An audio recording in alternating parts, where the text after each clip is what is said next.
Oi, gente, vamos para 14 anos, até os 21 anos da minha vida.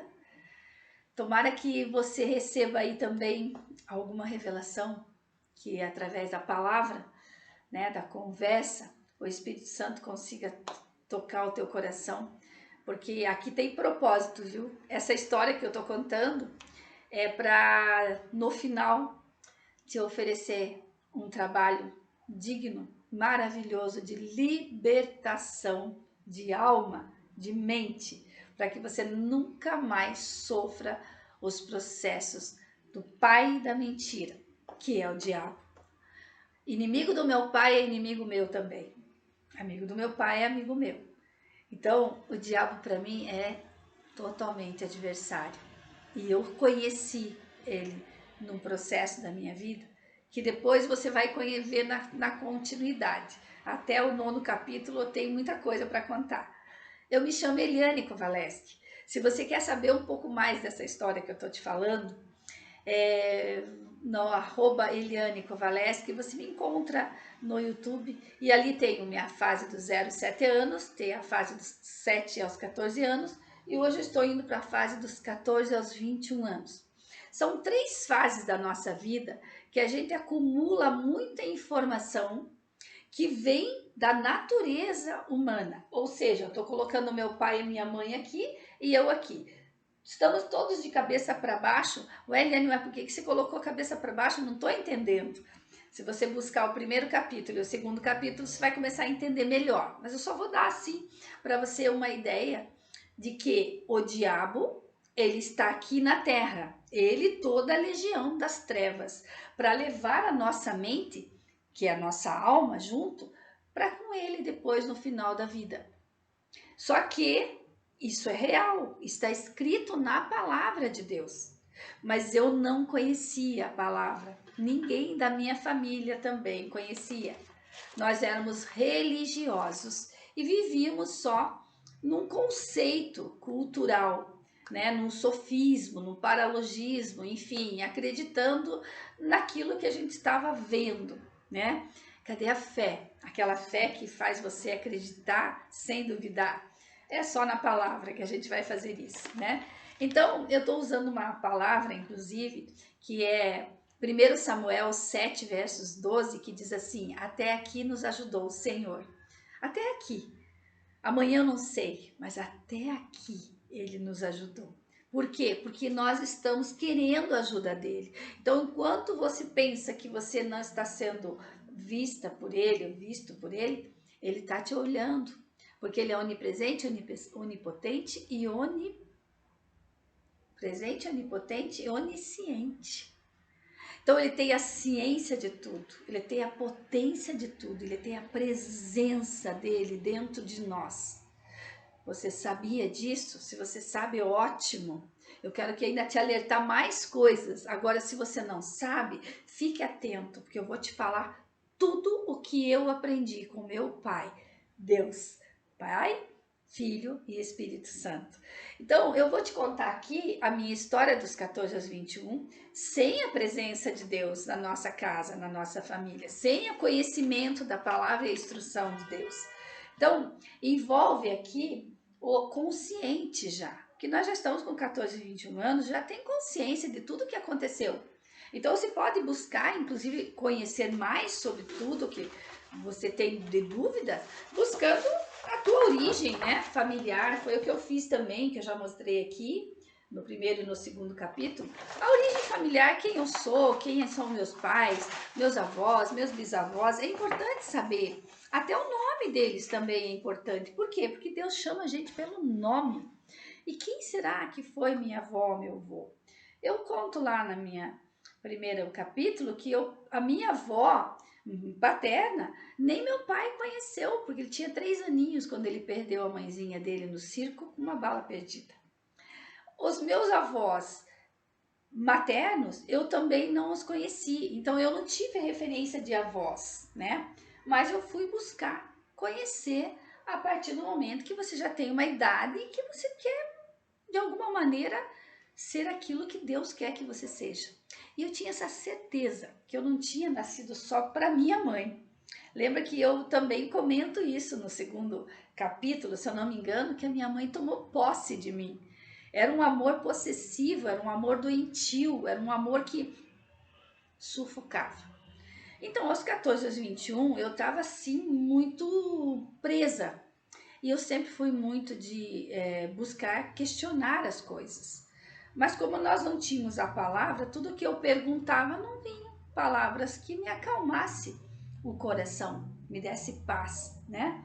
Então, hoje eu tenho uma palavra, inclusive em Filipenses, que diz, Filipenses 4, se eu não me engano, que diz: a paz de Deus excede todo o conhecimento e ele te guardará o teu coração e a tua mente em Cristo Jesus. Olha, se alguém tivesse me dito isso naquela época, eu conseguiria ouvir isso, porque o meu coração era sedento pela palavra da sabedoria. E por falar em sabedoria, nessa terceira fase dos 14 aos 21, a cruz me revelada, que é aquilo que Deus me transformou na minha vida, que é o que eu vou oferecer para você como trabalho terapêutico com Jesus, é exatamente três princípios que vai fazer com que você honre, perdoe com sabedoria. Agora aqui, como eu estava numa fase, eu não tinha conhecimento nenhum, eu não honrava, não perdoava e muito menos tinha sabedoria. Então era uma confusão geral.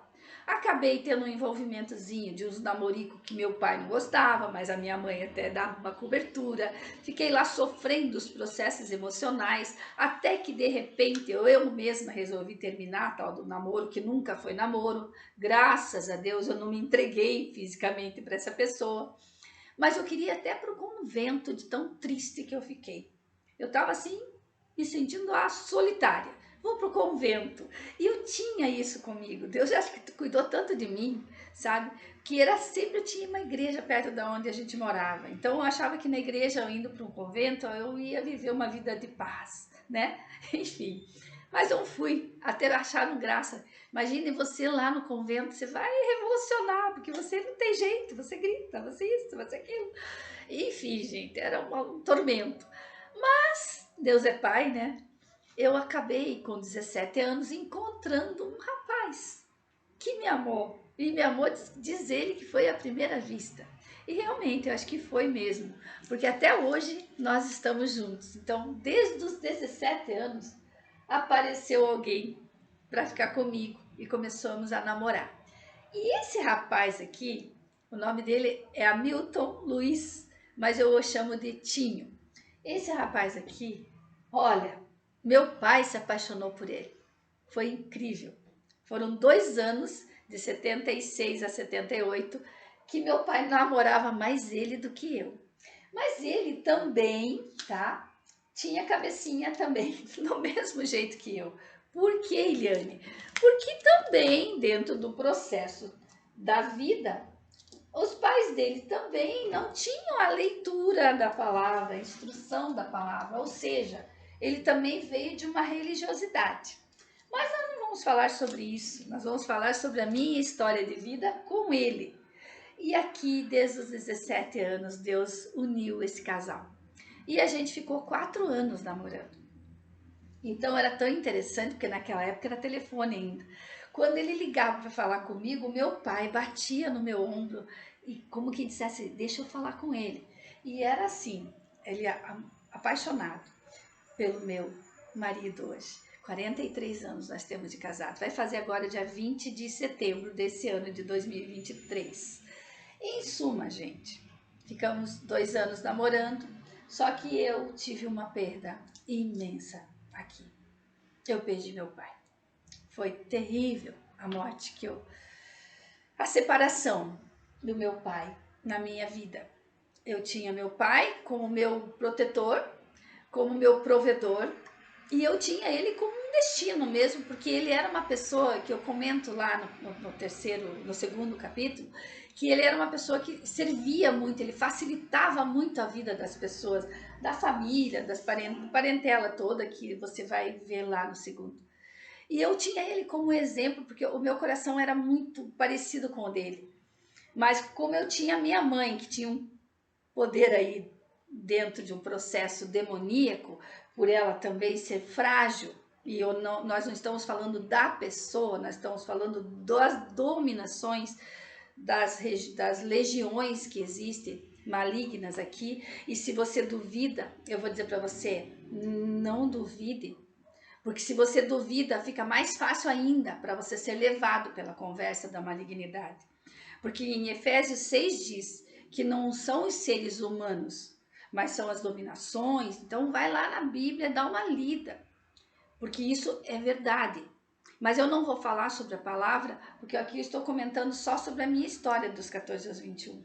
E como eu não tínhamos a palavra, a minha mãe tinha lá um processo de separação e domínio sobre a minha história de vida. Aí eu tive um namorado que foi a bênção de Deus para mim, Deus que escolheu ele para mim, e eu perdi meu pai. Aí eu vou dizer para você que Deus sabe de todas as coisas.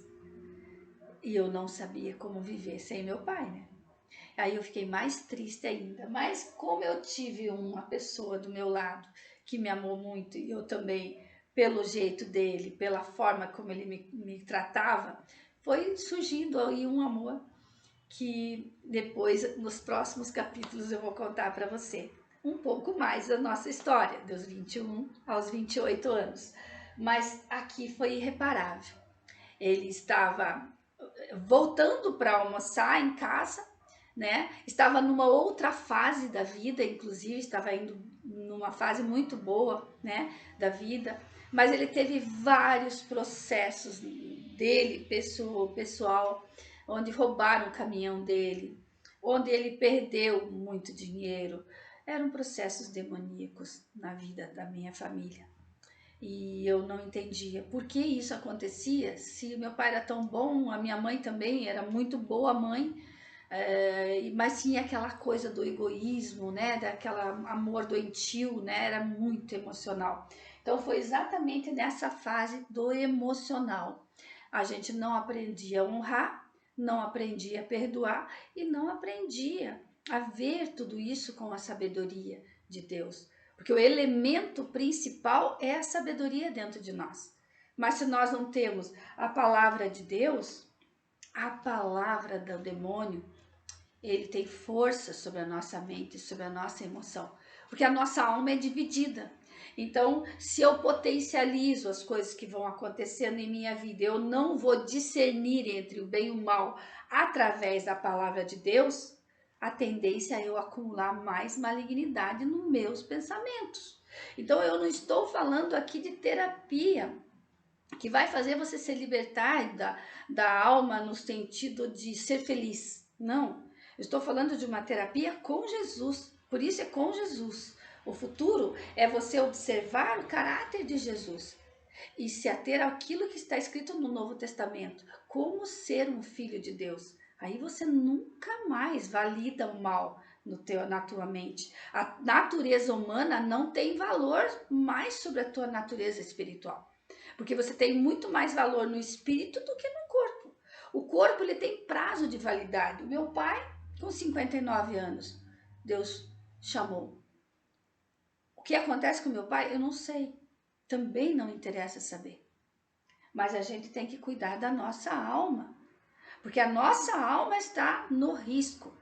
Você pode levar a tua alma, mesmo achando que você sabe quem é Deus, se você não tem a palavra de Deus, você pode estar sendo enganada pela palavra do pai da mentira. Então, isso é só para ter uma ideia do que eu acumulei ainda nos meus 21 anos. Então, foram 21 anos que Deus me trouxe uma pessoa para ficar do meu lado e que até hoje é o meu melhor amigo também. Ele sabe de toda a história que eu vivi. E aí a gente vai continuar nos processos dos 21 e 28, porque não para por aí. Então tá na hora, gente. Levanta a cabeça. Bota a cabeça em Cristo. Bota a cabeça em Deus. Sabe? Ajuda as pessoas que estão do teu lado a também pensarem com a mente de Cristo. Porque a mente de Cristo vai fazer você pensar. Pense, pense, pense como gente grande. Porque a partir daí é consciência agora. Então, quarto capítulo nós vamos falar mais com consciência de tudo o que foi acontecendo. E espero que esteja te ajudando a colocar para fora essa situação que estava lá dentro de mim também. Mas eu sei que é bom a gente colocar, testemunhar também o que a gente passa, né? Parece que todo mundo vive bem, mas não. Todos nós temos a cabeça ainda envolvida com a situação da base da terra, e a terra aqui são trevas, gente. A luz é com Jesus. Então que acenda hoje a luz em você e que brilhe em você, irradie em você a presença do Espírito de Deus na tua vida.